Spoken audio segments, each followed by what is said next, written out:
금리가 계속 오르고 있습니다. 여윳돈이 있는 사람들은 고금리 적금 상품을 찾고 있지만 대출한 사람들은 1년 새 이자 부담이 2배가 됐다고 고민이 많습니다. 이 금리가 언제까지 오를지 또 어떻게 우리는 대처해야 될지 서지용 상명대 경영학부 교수와 이야기 나눠봅니다. 안녕하십니까? 예, 안녕하세요. 네. 어제 한국은행이 기준금리를 또 올렸습니다. 근데 올리는 크기가 조금은 작았는데 왜 이렇게 조금은 완화된 금리 인상의 기조를 보여준 걸까요? 예, 당초 시장 예상대로 0.25%포인트 인상돼서 3.25%가 지금 기준금리가 됐습니다.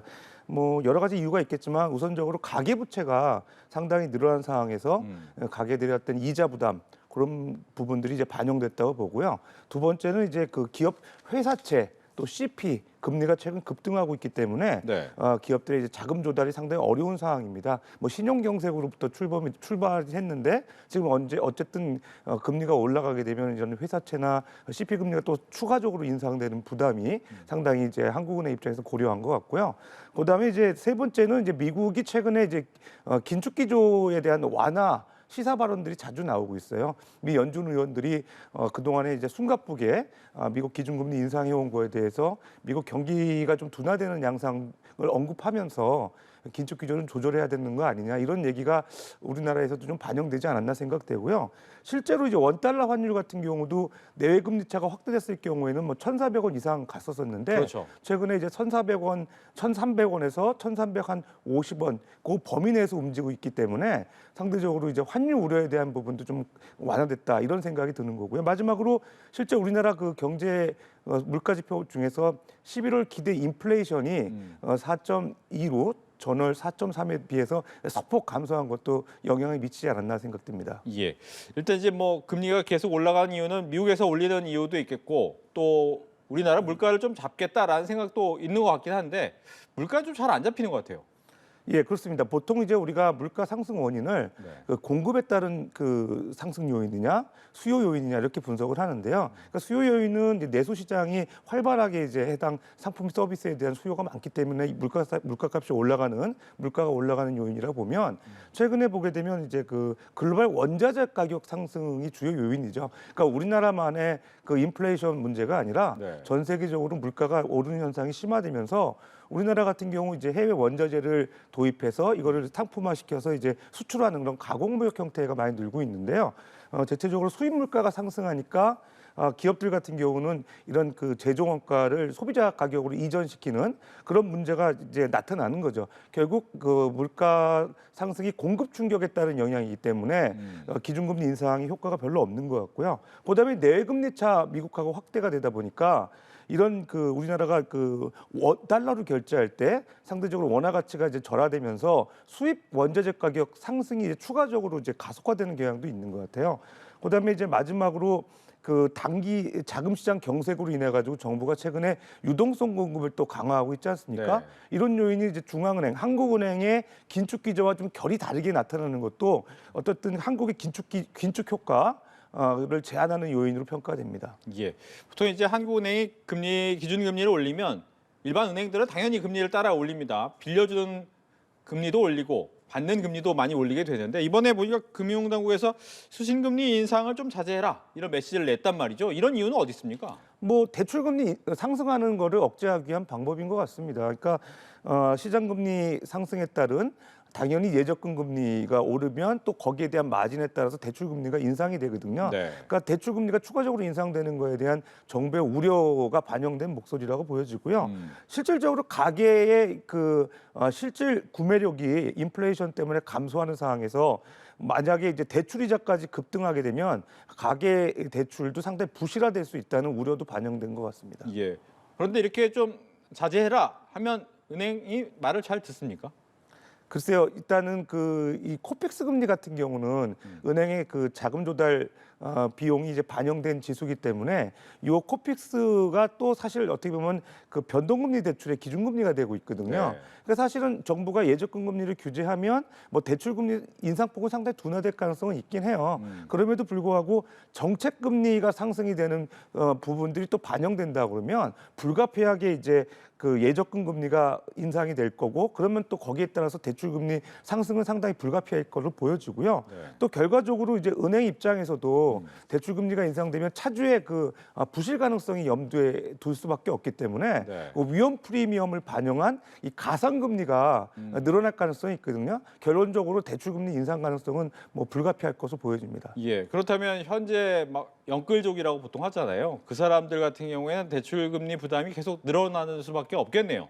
아무리 이렇게 수신 제한해라 해도. 예, 그렇습니다. 이제 상당히 이제 시장 금리가 인상되고 결과적으로는 이제 대출 금리 상승이 불가피한 상황에서는 네. 뭐 이러한 그 이자 부담은 불가피하고요. 관건은 그거죠. 이자 부담에 대한 그 부담을 언제까지 이제 감내해야 되겠느냐 그 문제인데 일단 미국이 지금 정책 금리, 네. 연방 기준금리 상단이 지금 4%거든요. 그렇죠. 근데 연준이 현재 발언을 보게 되면 대체적으로 5% 이상을 적정금리라고 보고 있어요. 그러니까 앞으로 1%포인트 이상은 인상된다고 봐야 되는 거죠. 네. 근데 우리나라 같은 경우 지금 3.25%잖아요. 그렇다고 그러면은 미국하고 지금 내금리 차가 0.75%포인트인데 미국이 최대한 앞으로 1% 이상, 1%포인트 이상 올린다고 봤을 때 우리도 추가적으로 최소한 0.25에서 0.5%포인트는 인상될 가능성이 있거든요. 그렇다 그러면 그 정도 수준의 어떤 이자 부담은 더 감내해야 될 가능성이 있는 거죠. 예. 근데 이제 여기서 궁금한 점, 미국이 올리면 이제 따라 올릴 수밖에 없는 것이 우리나라에 이제 돈이 유출될 가능성이 커진다라는 부분 때문이지 않습니까? 그런데 과거와는 다르다 이런 주장을 하는 사람도 있긴 있어요. 어떻게 보십니까? 이제 과거에는 미국하고 기준 내금리 차가 확대되더라도 대체적으로 이제 높은 물가 수준이 아닌 상황에서 우리가 내금리 차 상승되는 거를 확대되는 거를 결론적으로 우리나라 국채 시장이라든가 이 국채 수익률이 상당히 높거든요. 인플레이션 낮은 상태에서 우리나라 상대적으로 국채 수익률이 좋았기 때문에 주식 시장에서 이제 돈이 이제 유출이 된다 하더라도 그게 해외로 나가는 게 아니라 우리나라 국채나 일단 채권 시장이 많이 유입이 됐었거든요. 근데 지금 상황에서는 전 세계적으로 인플레이션이 높기 때문에 전 세계 다른 신흥 국가들도 상당히 그 금리 수준이 높아요. 그렇기 때문에 다른 어떤 채권 시장으로 이동될 가능성이 있고 더군다나 또 우리나라 지금 그 원달러 환율이 상당히 이제 그 평가 절하되면서 급등하고 있지 않습니까? 그렇게 되면 이제 대안 시장으로서 아시아 이런 신흥 시장이나 아니면 이제 미국 시장으로 그런 그 달러 자금들이 이동될 가능성이 있기 때문에 과거에 내금리차 확대되는 거하고 지금은 좀 양상이 다른 것 같습니다. 그렇다면 말씀하신 것처럼 금리 차가 너무 벌어지지 않게 따라가는 건 어쩔 수 없는 현상이다. 예, 불가피한 것 같고요. 네. 최대한 우리나라는 미국하고의 정책 금리 이제 그 확대되지 않게끔 일정 수준을 뭐 일종의 목표를 정해놓고 유지하는 게 가장 현실적인 방안이 아닌가 생각됩니다. 예. 이제 앞서 뭐 얘기했던 것처럼 이번에 이제 금리를 조금씩 올리는 이유 중에 하나가 이제 가계 대출이 굉장히 많다라는 것을 좀 우려하고 있는데 보면 현재 이제 DSR 규제 완화 이런 얘기도 좀 나오는 이유가 시장 매매 심리가 좀 줄었다, 부동산 시장이 얼어붙었다 이런 얘기 때문에 이걸 또 늘려주겠다라고 하는데 그럼 좀 앞뒤가 안 맞는 것 같기도 하거든요.